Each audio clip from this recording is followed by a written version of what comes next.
Mga igan, alam nyo ba isang international food critic ang nagsabing sunod daw na sisikat sa world cuisine ang mga pagkaing Pinoy.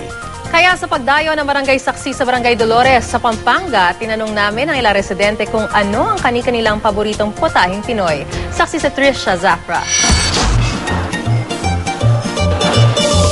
Sa amoy pa lang, pati nga kulay, at lalo naman sa lasa. Sino ba naman ang di gaganahan sa sarap ng pagkaing Pinoy? At ang latest fan, ang international food critic na si Andrew Zimmern. Sabi niya sa panayam sa kanya ng website ng US morning show na Today, ang pagkaing Pilipino raw ang next big thing sa international cuisine.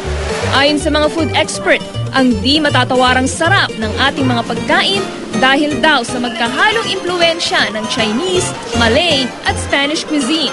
Pag pinagsama-sama mo yung tatlo na yun, it creates a very wonderful Philippine cuisine that is very unique at saka halo-halo. May bold flavors, may subtle flavors, at saka meron siyang particular na nagbe-blend yung alat, tamis, at asin.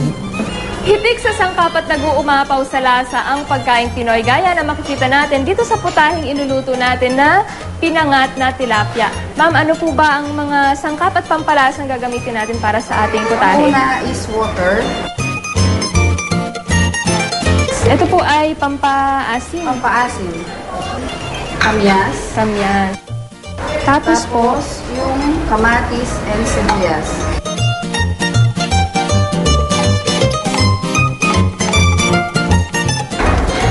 mga ganong katagal po yan, ma'am? 10 to 15 minutes.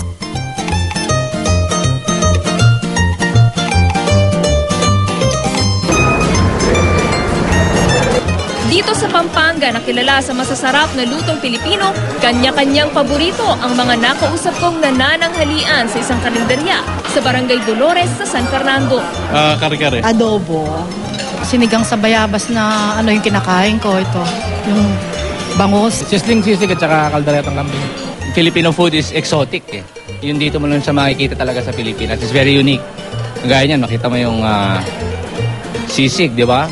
So all the parts of the pig, wala ka talagang itatapon, lahat nagagamit. Sa ngayon, hindi pa sikat ng ibang Asian cuisine ang Filipino food, pero ang fearless forecast ni Zimmern, di raw malayong mangyari. Para ma-elevate to the global scene is ibahin yung presentation ng pagkain natin. Pag sinabi kong presentation, yung gawing mas interesting. Para sa Barangay Saksi, Mangantana, Trisha Zafra, nag-uulat.